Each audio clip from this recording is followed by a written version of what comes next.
Hello, you're watching Weather HQ. I'm Paolo del Rosario. This week, we tackled government efforts to prevent another bird flu outbreak. We also looked into deforestation and reforestation efforts, as well as the impact of the NFA rice distribution in the market. Let's begin with my interview with Agriculture Assistant Secretary Arnel de Mesa on the measures in place against bird flu. Here are the highlights. Nagkaroon tayo ng import ban sa 4 states ng US. Ito yung Illinois, Minnesota, Ohio, and Wisconsin. Dahil na rin doon sa meron silang outbreak ng H5N1. Ito yung highly pathogenic avian influenza. In terms of volume, actually medyo malaki yung sa US in terms of poultry meat. But meron naman tayong alternative sources. So okay lang naman. Tsaka consistently nagkakaroon naman tayo ng mga ban kapag merong mga ganitong outbreaks coming from other countries. Sir, preemptively, the DA has already made moves to address yung global a threat of a global bird flu outbreak and of course price surges all over the world. So far po ba, masasabi po ba natin na hindi po in danger yung egg supply natin dito? If I'm not mistaken po, there was one report that did suggest that baka by April this might be an issue. Excuse me, meron tayong cases ng bird flu sa bansa natin. But it's sa ngayon talagang maganda yung control natin. In fact, right now, unlike the African swine fever, ngayon wala tayong active case ng nitong bird flu. The last time na nagkaroon tayo sa Pandi, Bulacan. So, in terms of egg supply, actually, we have, at the moment, oversupply pa nga ng eggs.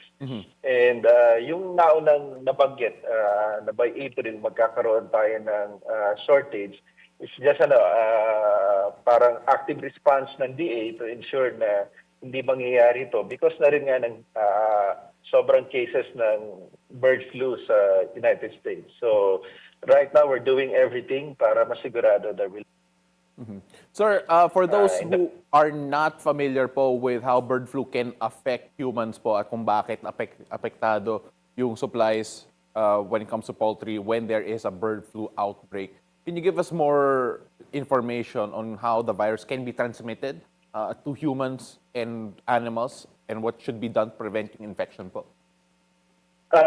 Yung avian influenza can be transmitted from infected animals to humans, but there are very rare cases of transmissions between human to human. So, ang talagang medyo in danger would be those who are tendering yung kanilang farms directly, so yung mga farm workers. But sa ngayon nga, wala pa tayong cases ng animal to human cases dito sa ating bansa. Sir, are there any government-approved vaccines to help spread the disease?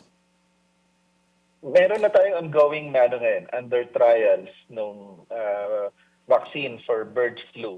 And like doon sa vaccine natin for ASF, it's ongoing ng review ng ating FDA. Sir, last January po naka-outbreak or at least reports sa Camarines Norte of bird flu. Of course, the question will always be, has that been completely controlled already? And of course, are there any other areas the Agriculture Department is monitoring for this highly pathogenic disease? Yeah, that was monitored in Talisay, in Camarines Norte, and it was controlled already. And based on our surveillance around the affected areas, wala na tayong nakita pa na case uli na sumulpot. So, wala na tayong problema doon. In fact, wala na tayong bagong case or new active case ng bird flu of any strain sa ating bansa. Sir, ano po mga simptomas from the poultry itself when it comes to bird flu? What are we looking for when we are worried about yung avian bird flu po? Just like any ng ordinary flu, talagang high fever, masakit yung for humans yung mga masakit ang katawan, and then of course yung cough and cold, pero most likely talaga mataas ng lagnat. Sir, sa poultry mismo po, how can we detect the bird flu amongst our poultry?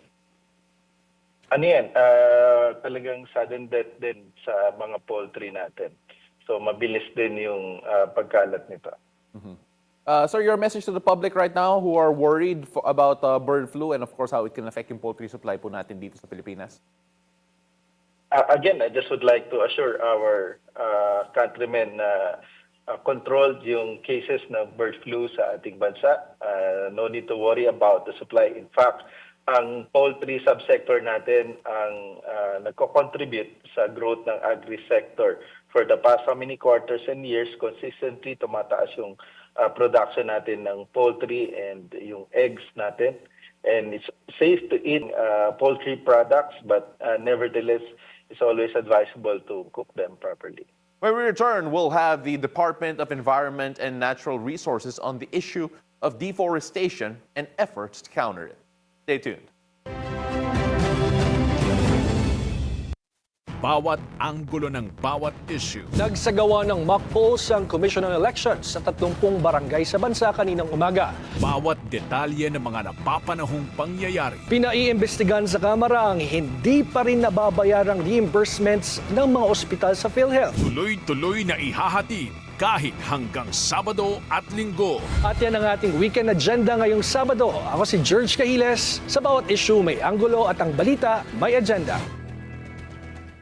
Good morning, I'm Mikey Oreta and you're watching Business 360 where we break down the numbers, This week we saw the S&P 500 make a new historic high. connect the dots, I withdrew from the World Health Organization. and give you the developments and insights you need to navigate, adapt, and lead. Real Corporation is funding artificial intelligence and data science research at the University of the Philippines. Business 360, hosted by Mikey Oreta, Keep it here on BNC. the Bilyonaryo News Channel. And welcome back. You're still watching Weather HQ. I'm Paolo del Rosario. The DENR Forest Management Bureau says it is gradually trying to reverse the dwindling forest cover in the country. Let's watch this. Well, with the decrease that you mentioned, Paolo, we also experienced an increase actually from 2010 to 2020. So from 2010, we started at 6.8 million hectares of forest in the Philippines. And in 2020, our National Mapping Authority was able to map out 7.2 million hectares. So we have increased actually by 5%, although there would be a decrease also, but these offsets each other. In terms of programs that the DNR would have, we still continue our National Greening Program.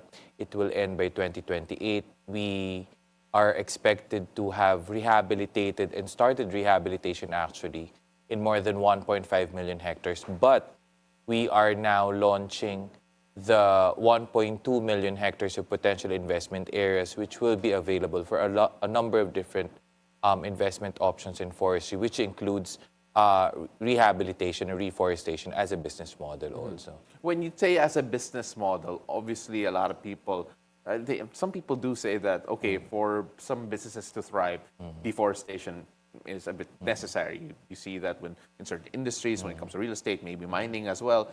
You take a look at all of that. How can reforestation actually be a viable business to investors? That's a good question, Paolo, because there's this thing that we call the sustainable forest management. So in sustainable forest management, as long as you are able to harvest what you just need based on your business plan and business model, and then make money out of it, and then be able to replant and rehabilitate your area, it is actually a sustainable way of not only rehabilitating your forest areas, but also making money out of it. There are a number of investors right now that are interested in carbon offsets and carbon credit generation. We are also trying to tap into the carbon credit market, both domestically and internationally.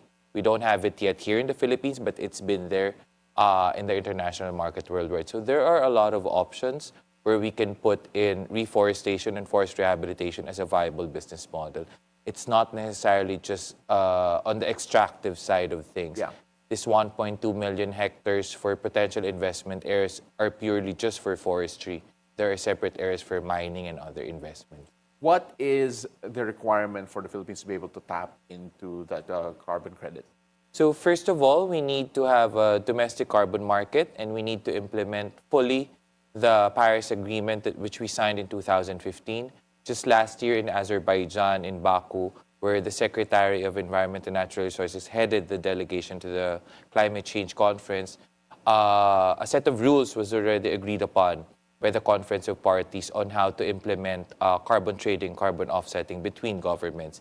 In the Philippines, we are looking at the end of the year to have a viable and a feasible carbon market framework in the country, which would allow everyone, both domestic and foreign investors, to participate in the market and to be able to generate carbon credits here in the country. You mentioned there is a rate of increase as well for reforestation, but of course I want to focus at the moment on the deforestation in terms of the causes that are there. We were talking a bit off the air a while ago na, well, bilang sa batang 90s, it felt like when I was younger we were talking a lot about the deterioration of forest cover in the Philippines, the fact that percentage-wise it hasn't been going so well. When you take a look at the leading causes of deforestation today in the country, are they still the same as what we've been hearing in the 90s, 80s, and 70s when it comes to businesses, illegal logging, and of course other factors involved in that?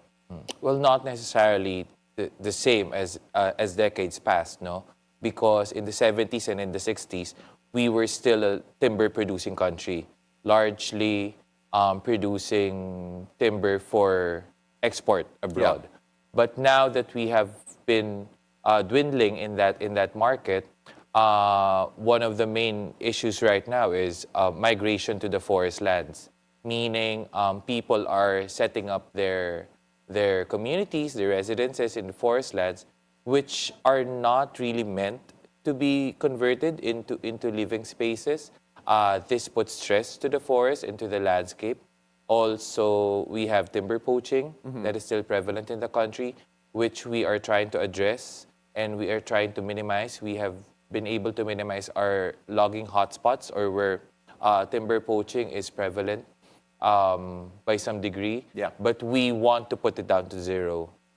Siguro finally is mismanagement of the areas and lack of land use plans in most of our areas, because people just farm everywhere without considering that this should be maintained as a forest. And then we convert that to grow corn, palay, vegetables, which really disrupts the natural ecosystems and which actually contributes largely to deforestation.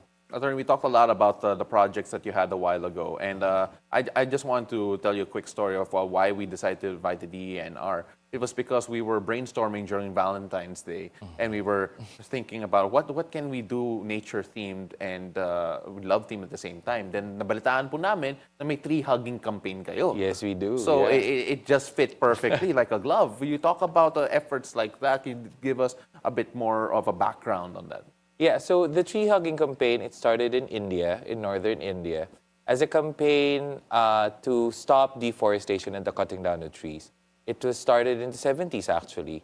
But here in the Philippines, the Forest Management Bureau started the campaign in 2022 during the pandemic. Yeah. So we thought of a way of how to incorporate advocacy on forest conservation, forest rehabilitation, considering the limitations that we had on mobility at that time. So we had to be isolated. And also, so for mental health as well, because forest bathing, as we call it, or hugging a tree or being exposed to nature, actually helps you mentally. Yeah. It boosts your happy hormones and just calms you down. So we put two and two together. It's Valentine's Day. There's a tree hugging movement. Why not do a Valentine's tree hugging campaign? And from 2022, we've had a lot of support. We've had good feedback from the public. We just announced our winners, I think 2 weeks ago. We will be doing it again next year, and until the people want us to do it, we will continue to do so. I'm excited to see how creative people can get at hugging trees. And I just find it so appropriate that you started during the pandemic when you couldn't hug a person, so you hug the tree instead. Yes, yeah. But of course, looking forward to this, obviously you're reaching out to the youth, the education sector with campaigns like tree hugging. Is there anything else we can look forward to when it comes to DNR to actually promote reforestation and caring for nature apart from tree hugging campaign? Yeah, so just last week, we had a very productive roundtable discussion with the private sector, with the civil society organizations and the academe on our legacy program, the 3 Million Trees campaign. So we want to be able to plant at least 3 million trees, I'd like to say. Okay. So we're looking forward to more by 2028. This is not only planting, but growing these trees, sustaining these trees even beyond 2028. This is something that we want to add on to our national greening program. But this is in close partnership and coordination with the private sector. And most of the private sector partners that we have, they've already committed to help us. And this is something that we'll be launching on March 21st during the International Day of Forests, which the DNR and the Forest Management Bureau spearheads in the country. So watch out for those things. And Perfect. What areas, sorry? What areas will be reforested? oh, for the 3 Million Trees campaign, we've chosen 5 provinces: Ilocos Norte, Leyte, Bukidnon, Lanao del Norte, and Rizal. But the other provinces, we're also looking for some potentials there if there are areas that we can do so. Attorney, we really appreciate the time that you've given and, of course, all the insights. We really appreciate the efforts that you're doing as well. So hopefully we see a greener Philippines moving forward. Thank you so Thank much you so for much, joining us. Paula. Thank you. Up next, the Philippine Eagle Foundation has a new eaglet. The details after the break.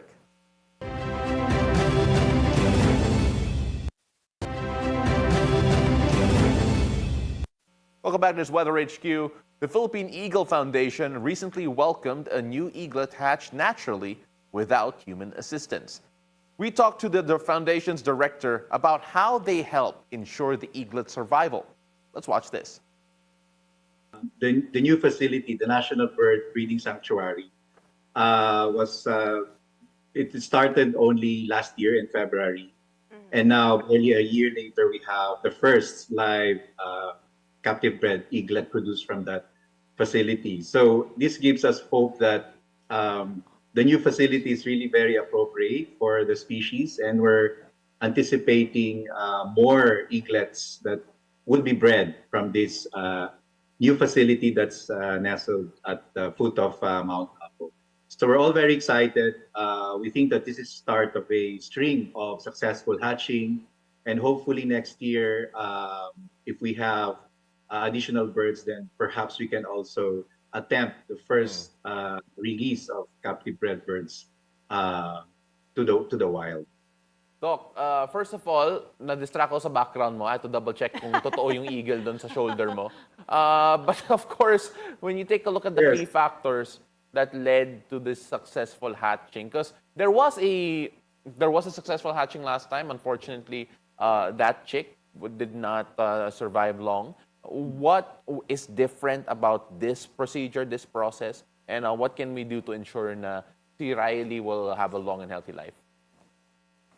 Yes, well, unfortunately, with the first hatching that we had last year, nagkaroon ng infection ang young bird. And we think the bird also had some congenital issues. No? Kaya hindi normal yung growth rate niya. In fact, very slow yung weight progress ng bird.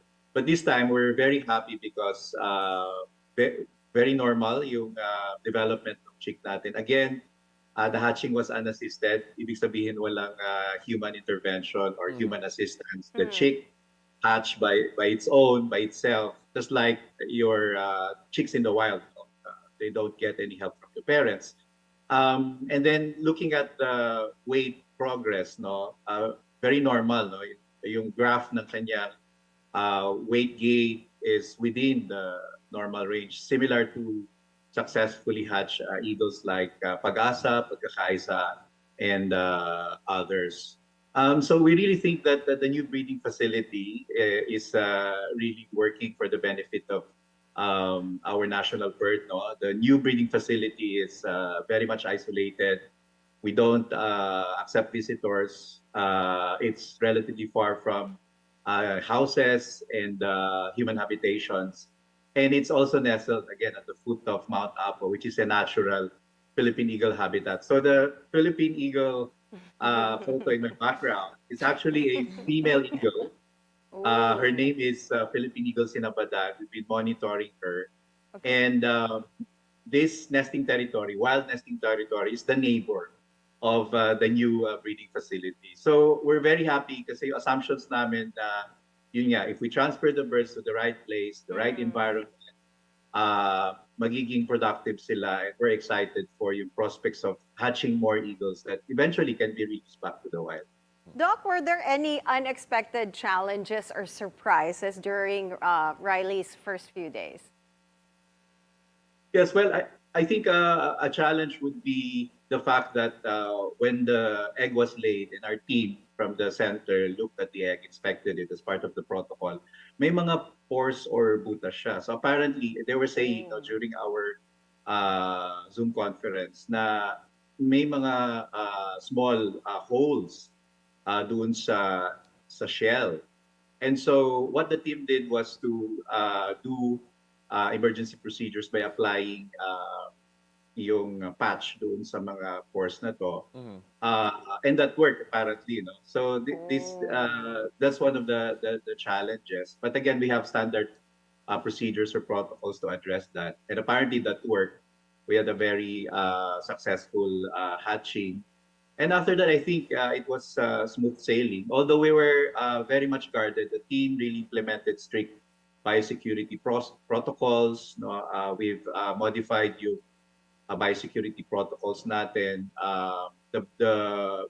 We established a new hatching and rearing facility, no, inside the sanctuary, funded by a donor.